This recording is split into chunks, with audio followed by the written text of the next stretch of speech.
But now it is time for Media Watch. James Creedon is here with us in the studio. It's good to see you, Hello, James. likewise. Now, good news for women in Saudi Arabia. They can get their permits and they can start driving around as of June next year. Saudi Arabia no longer the only country in the world that bans women from driving. Gosh, it's really such an odd... I mean, it's a piqûre de rappel, as they say in French, a little pinch that reminds you of the extent to which women's rights are so restricted.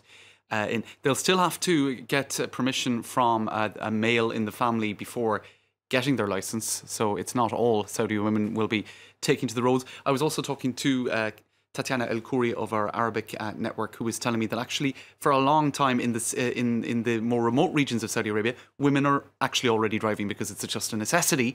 But the further they are from I suppose the watchful eye of I spoke to a lady from Saudi Arabia earlier, and she told me, look, we're just like women everywhere else. We've got to get our kids to school. Yes. We've got to get shopping. We want to go places. And a lot of the time, if they didn't have a male member of the family to drive them, they would have to hire and pay for a male chauffeur. Rather extraordinary. So headlines like that, they really do. They're quite bizarre. But we're still going to have headlines like this coming out of Saudi Arabia. This was just a few months ago. Saudi Arabia launches Girls' Council without any girls. So there will still be some surprising headlines coming out of Saudi. One step at a time. Come on. This is it. Speaking of one step at a time, this is the pace of that stepping or sliding, or as seen by Plantu, the cartoonist for Le Monde. So that's pretty. I'm not sure I really need to explain that one, but I'll translate what it says. Saudi Arabia, at last. Women at the wheel.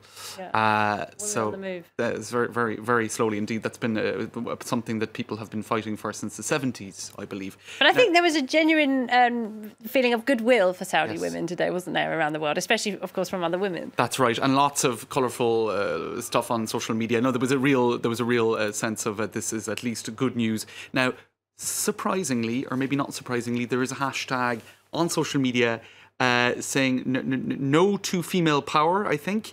And this particular tweet here says, I hope the King and the Crown Prince will annul this decision. Saudi Arabia risks losing itself to vice and corruption. So I think the fear they have is that got a youngster as give them an inch, they'll take a mile. You start to allow them driving, next thing it's going to be what? Goodness hot me. pants and stuff, Yeah, it's just down the disco, staying out all hours. Sorry. Anyway, it's really not something that I should be making any kind of a joke about. But anyway, now Andrew. Well, there are some valid arguments. Driving damages women's ovaries, and women should. Yeah, that's one of the arguments from the clerics. And because sitting down. Okay, I see. Another argument. Right. So men shouldn't cycle either, right? Because if it's all about the fertility, then I don't know. I don't think there's a lot of cycling in Saudi, and women's brains are much smaller than men's, so can they really handle the steering wheel, the gear stick, the brake? Well, I did see a lot of jokes online. I have trouble parking, I must say. I have a lot of trouble parking sometimes. Look, no one's perfect. Yeah. But there were images on social media showing pile-ups and women. I didn't show, and a woman saying I should have shown it, but I lost it. Actually, I was looking for the street again, but it was all in Arabic, so I couldn't find it again. And it said, I didn't see the car. I just didn't see it. In other words, didn't see it coming. Drove on top of the car. Yeah. So there are a lot of tasteless jokes going on, and there's this particular message saying, I hope the King and the Crown Prince will annul this decision. I just showed you that one. We've seen that. Now, hold on. We've seen Tarek. Just to finish, this is a kind of a wild card tweet. This is Human Rights Watch, Andrew Strolin, saying the Saudi-led coalition has delayed fuel tankers and life-saving goods, closed key Yemen ports, and is in violation of international law. Now, what he is suggesting is, in fact, that the timing of this announcement about women is potentially a distraction. Well, I don't know. That's Human Rights Watch. Atrocities in Yemen have been going on for a while now. Right, indeed. Sure, today is any different. That's one theory, at least.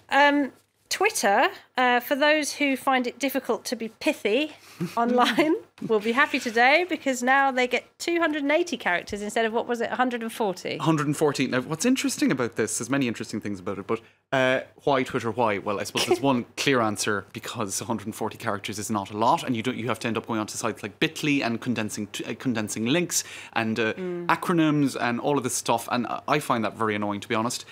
So for me, you think it's a good thing? I think it. I mean, I suppose I think it's a good thing. I think it's a good thing, right? But look at this. This is an AFP graphic showing really for Japanese Twitter users, French Twitter users, English-speaking Twitter users, the 140 letter restriction hasn't actually been too much of a problem. But this is the same sentence. More than 10 years after its debut, the American social network Twitter doubles the length of blah blah blah blah blah. If you're writing that in German, you don't have enough space. If you're writing it in Spanish, you don't have enough space. Actually, in English, you don't have enough space. because actually some languages are just a little bit more verbose than others. Now, some are joking about this, that for one person, it won't change anything. That's Donald Trump. He just sticks them all together, doesn't he? Well, he'll... One after the other. Seeing as all of his tweets are about me, according to that satirical tweet, it'll change nothing. Although this is a test group. This is a test group for now. It's not being rolled out across the social network just yet.